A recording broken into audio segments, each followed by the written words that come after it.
also a harsh reality that I'm struggling to accept. If I could, I'd change the way I react to this situation, but the truth is, it's eating away at my self-worth. I feel like screaming, but instead, I'm left to pick up the pieces of my shattered confidence. TLDR. My boyfriend watches explicit content and it's really affecting my self-confidence and overall well-being. Edit. I just wanted to clarify that I'm not asking for him to stop completely, just to be more considered TIFU by having a lapse of concentration at a revolving door. Walking towards door, girl caught my eye, got distracted, went into revolving door segment. Oh shit, I'm dick to ass with some guy who is already in here. He looked back at me as if I just shat in his cornflake. My moment of utter chaos at the revolving door. I was strolling towards the revolving door when my attention was suddenly diverted by an attractive young woman. My concentration waned, and before I knew it, I was sucked into the door alongside an unsuspecting stranger. A look of utter disgust crossed his face as he turned to face me, and I couldn't help but think I'd just committed some egregious faux pas. The two of us were now in a precarious dance, frantically shuffling our feet in opposite directions as new arrivals streamed into the door. In a misguided attempt to diffuse the tension, I burst out laughing, but my overenthusiasm only served to make the situation more bizarre. My maniacal chuckle, eerily reminiscent of a villainous mastermind, seemed to suggest I was intentionally orchestrating this chaos. TLDR. A lapse in concentration at a revolving door led to an awkward encounter with a stranger and an overly dramatic laugh. AITA for changing my garage code after having to tell it to a friend. A friend did me a favor and moved a package inside my garage while I was on a work trip. When I got back I changed the code, pretty much because that was the habit instilled in me by my mother, not because Was I in the wrong for updating my garage combination after a friend used it? A friend I consider reliable helped me out by bringing a package into my garage when I was away on business.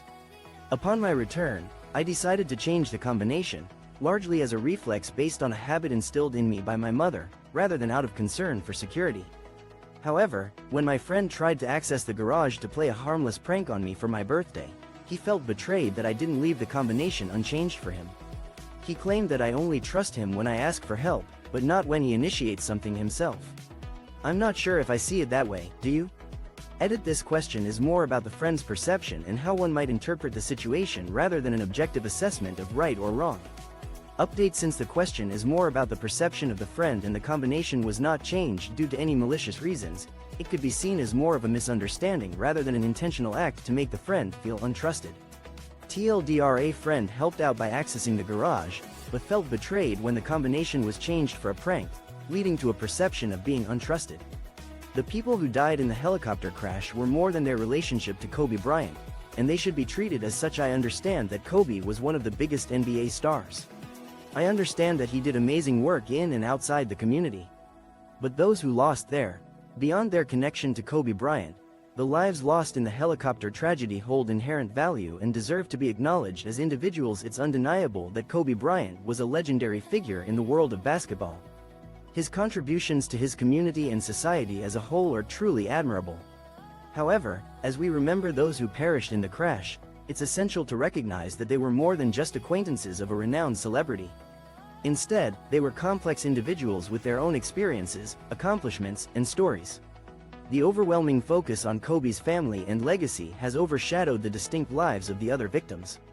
It's crucial that we give equal attention and respect to those who were lost, allowing their stories to be told and remembered in their own right. Edit. This piece highlights the often overlooked aspect of reporting on celebrity-related tragedies, where the victim's individuality is frequently erased in favor of sensationalizing the celebrity connection. Update. As the world continues to mourn the loss of Kobe Bryant and his loved ones, it's essential to maintain a balanced perspective and acknowledge the humanity of all those who were taken from us. TLDR.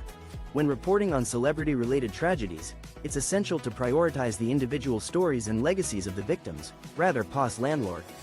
Had a couple instances of landlord staying packages, so I sent a package full of used cat litter to myself. Postal tracking engaged, wrote on the package Happy Holidays. 3 different color duct tapes sealing the package so it was definitely tamper-proof. Video. TH. Dealing with a difficult landlord. In response to multiple incidents of a landlord allegedly stealing packages, I devised a unique solution. I arranged for a package containing used cat litter to be sent to myself, and had the postal service track its progress. To add a touch of festive cheer, I wrote "Happy Holidays" on the package and secured it with 3 layers of colored duct tape, ensuring its contents would remain a secret. To serve as evidence, I recorded the entire process on my phone.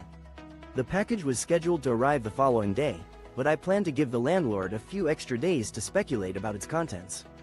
It's highly unlikely she will be able to resist opening it, at which point she will likely face federal mail charges. This unorthodox approach represents a creative and lawful way to address the issue. I got into vet school. Not only did I get into vet school, I got into 2 vet schools. I have applied for 3 years to get into vet school. Finally, I did it. I have wanted to be a vet since I was 7 years old. I am now 27.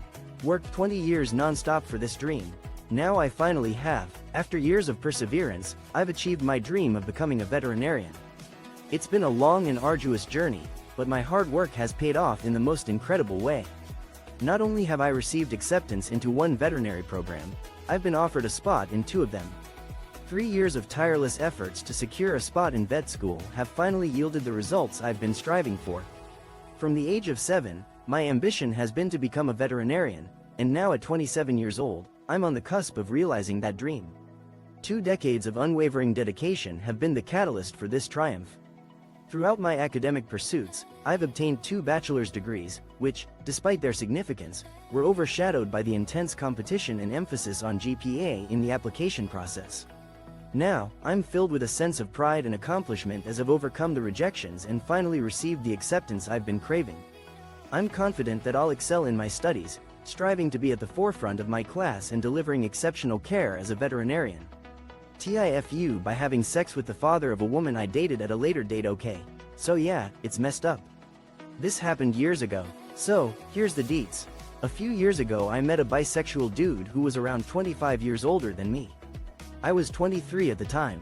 We met through an app similar to TIFU by engaging in a complicated situation with a woman's father. So, this happened a while back, and it's still quite awkward to think about.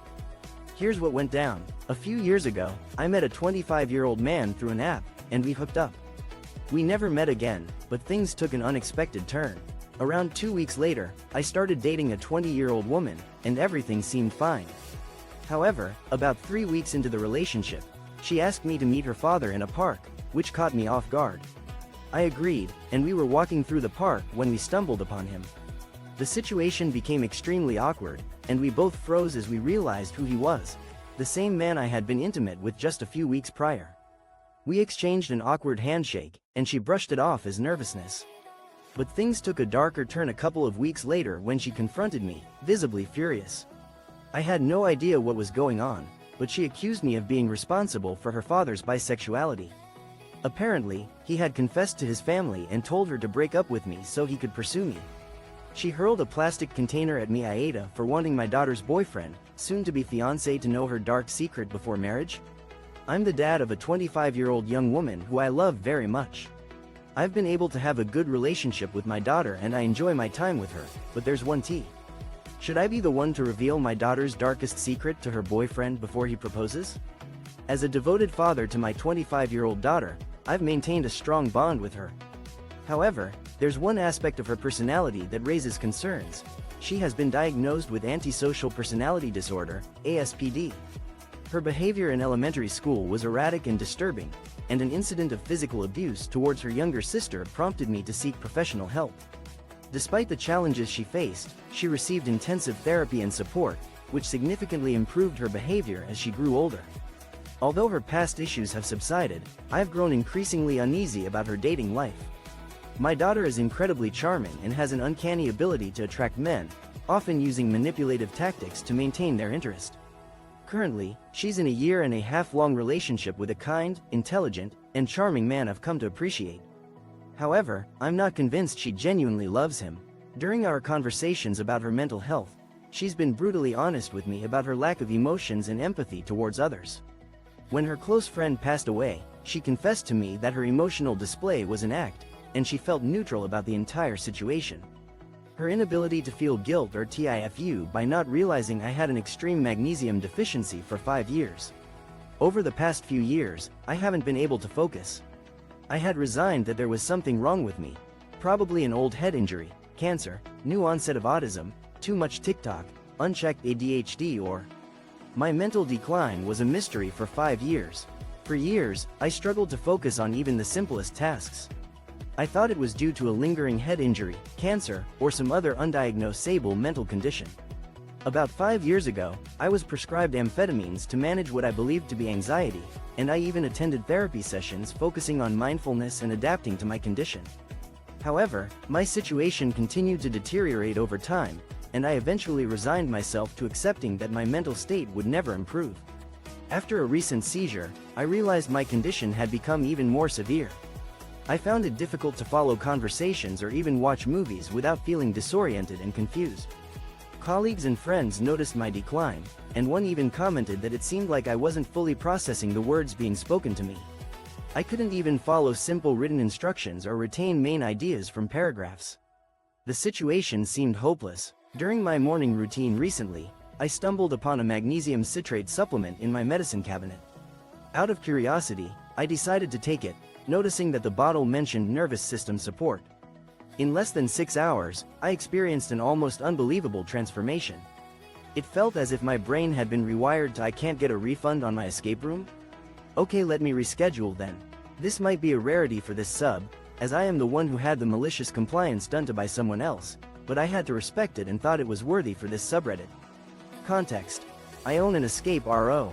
The art of malicious compliance. I recently had the pleasure of experiencing a rare case of malicious compliance at my escape room company, which caters to a large number of tourists visiting the area for the weekend or on their way to the airport. As an escape room company, we have a strict policy in place regarding cancellations and refunds. We only allow refunds if the cancellation is made more than 24 hours before the scheduled start time. If the cancellation is made within 2 to 24 hours, we can only reschedule the booking. This policy is usually relaxed on weekdays, but on Saturdays, it's particularly relevant due to our high booking volumes and staff commitments. I received a call from a gentleman with a thick Scottish accent earlier today, inquiring about his booking for about 2.5 hours from then. He explained that his group was running late with other activities and asked to reschedule for a later slot. I checked our schedule and found that we had no available slots for today. He then requested a refund, citing their return to Glasgow that night and uncertainty about their next visit.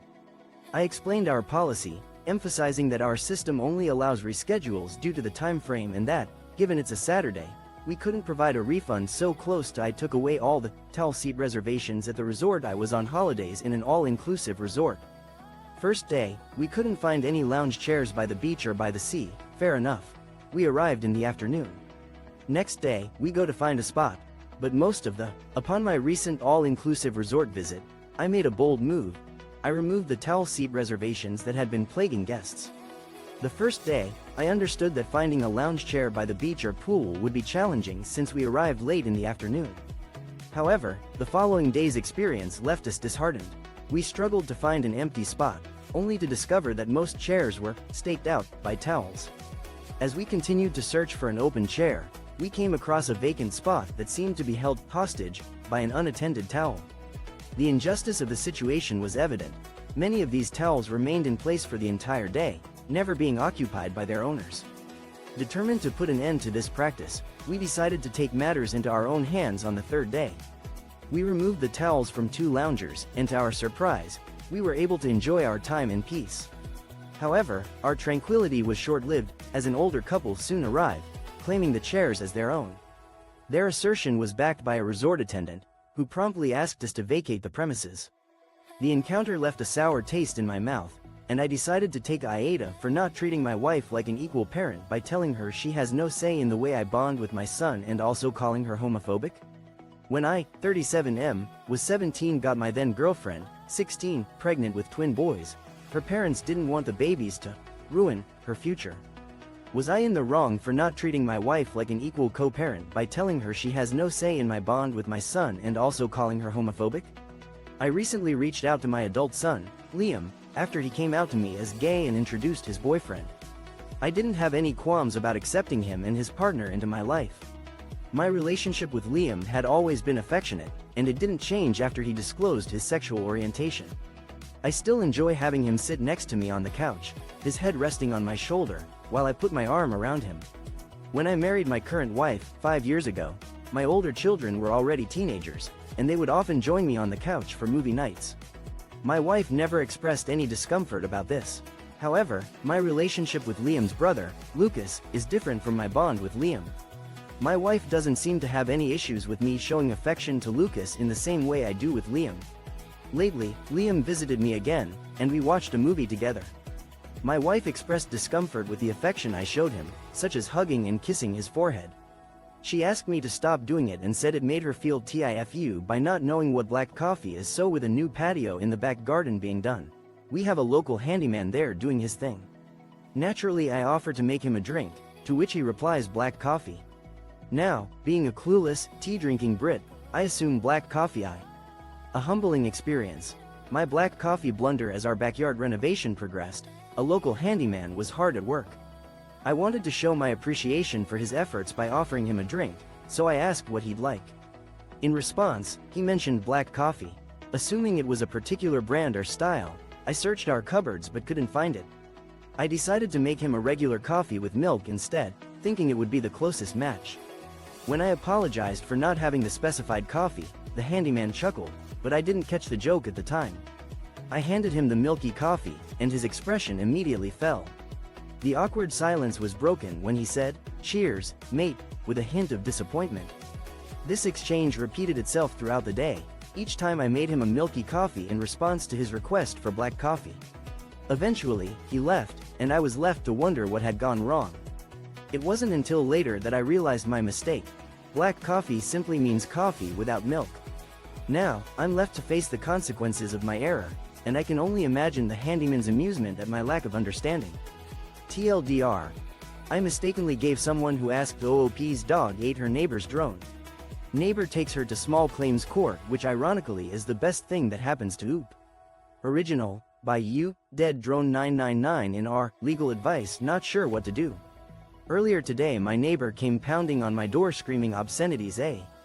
My neighbor's drone flying antics have finally caught up with him, literally. His dog attacking drone was destroyed in my backyard, and now he's suing me for damages in small claims court. Little did he know, this was the best thing that could have happened to me. The drama began when my neighbor showed up at my door, furious and spewing obscenities. He claimed that his $900 drone was destroyed by my dog, and I had to pay him on the spot. I refused, and he left. However, he wasn't done yet. He called the police, claiming that I refused him access to my yard to retrieve the drone. That's not true, he never even asked.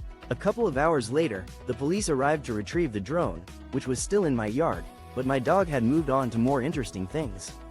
I'm worried that my neighbor might try to press charges against me for destruction of property or sue me. Would he have any legal standing if this goes to court? My neighbor has a history of flying his drone low over my yard, teasing my dog, and ignoring my requests to stop. He even flew his drone close to hitting my dog once, prompting me to call the police. They asked him. Mom told me to leave, so I did. Law enforcement got involved and she lost everything. This happened when I was 15. My mom was, let's be real, she probably still is, a mentally, emotionally, and physically abusive narcissist. Some highlights are when she was teaching my twin sis.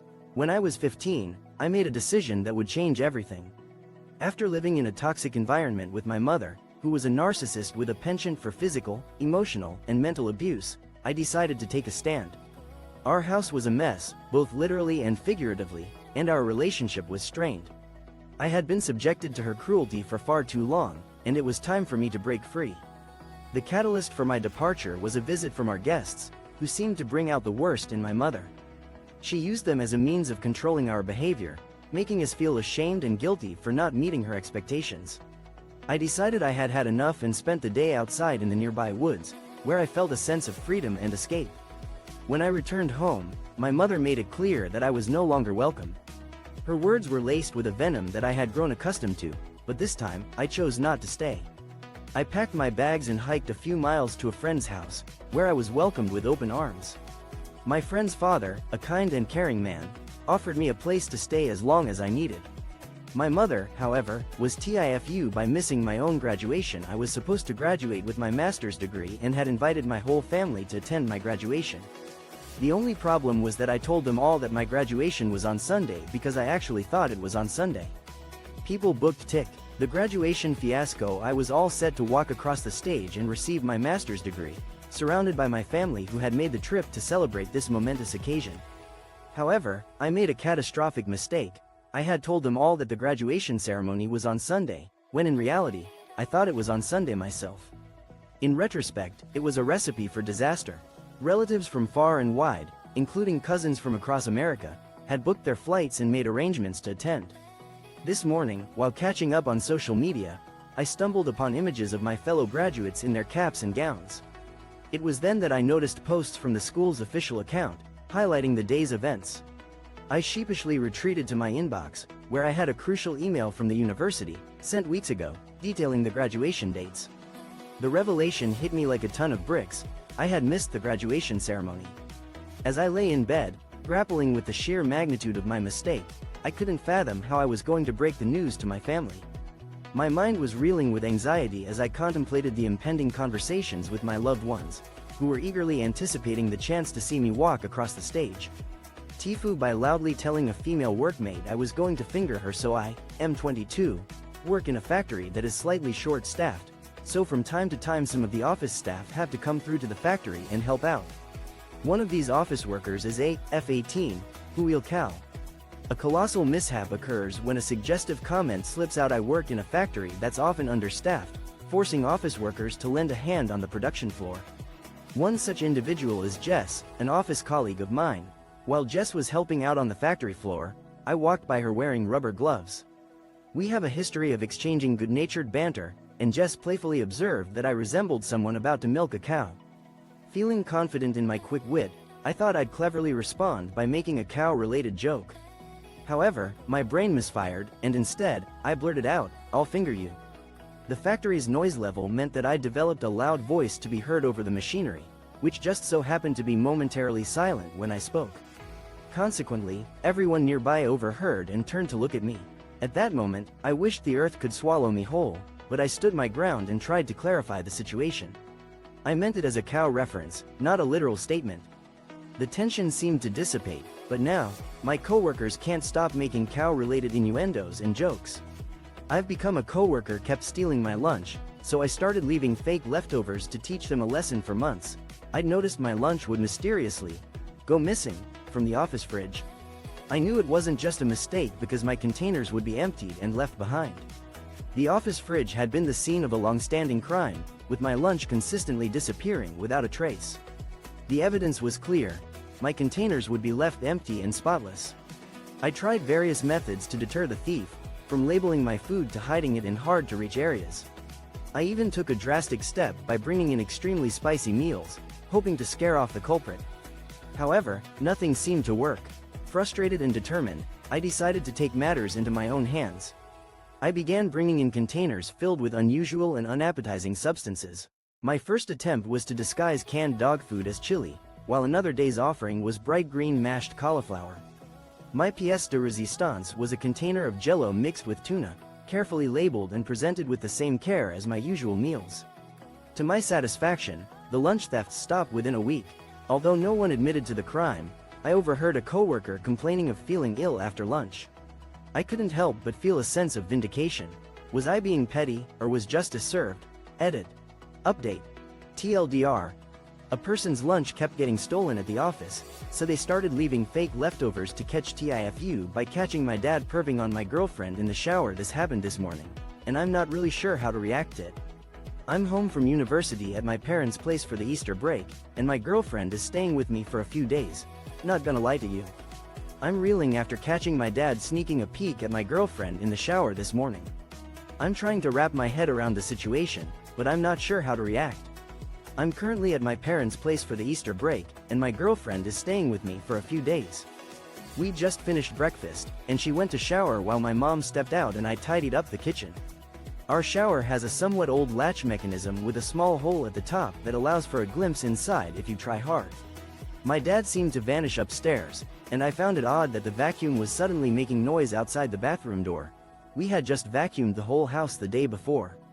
Curiosity got the better of me as I saw him hovering outside the bathroom with the vacuum, which made me extremely suspicious. I decided to keep an eye on him, and he pretended to tidy up the vacuum and then disappeared into his room. However, his actions were quite telling, and I quickly pieced together what was happening. When my girlfriend emerged from the shower, I sat outside the bathroom door, still trying to process what I had seen. My dad's age and my girlfriend's age are quite different. Cop pulled me over and I called 911 and lied to get out of going to jail. When I was 19, I was running late to work in my tiny POS economy car, and on fumes of gas I didn't come to a complete stop on a right turn. Lights behind me, so I pull over. I know I've barely got any ga. One near miss in a tiny car. I narrowly avoided a run-in with the law when a cop pulled me over for a traffic infraction. In a moment of desperation, I made a phone call that would change the course of events. It was 1995, and I was driving my trusty, old economy car to work, running perilously low on gas. I had almost reached a gas station, but my tardiness was about to catch up with me.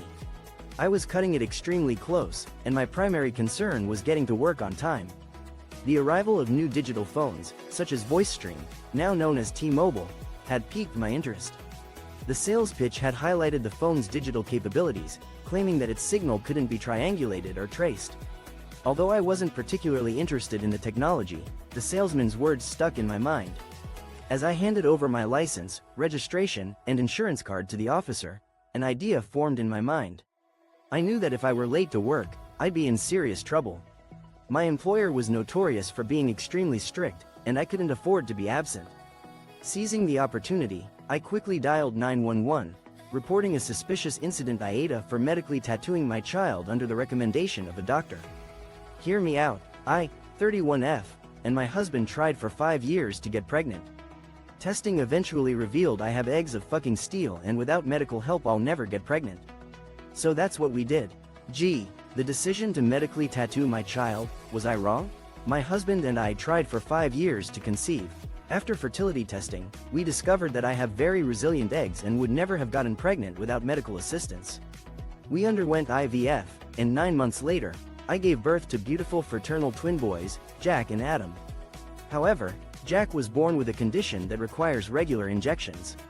Without going into detail, we devised a schedule to ensure the shots were given at the same time every day, initially with my mother-in-law's assistance. But when she mistakenly administered the medication to the wrong child a month ago, we had to take further action. Fortunately, everyone involved acted promptly, and the situation was resolved without any serious consequences. To alleviate the concern of mixing up the twins, our doctor recommended a medical tattoo. This involves tattooing a small freckle, about the size of a pencil eraser, on a visible area of the child's skin while under mild sedation, similar to a dental procedure. The doctor explained that the freckle typically fades in 2 to 3 years, by which time the children should have developed more distinct features. We decided to go ahead with the procedure. Our son now has a small,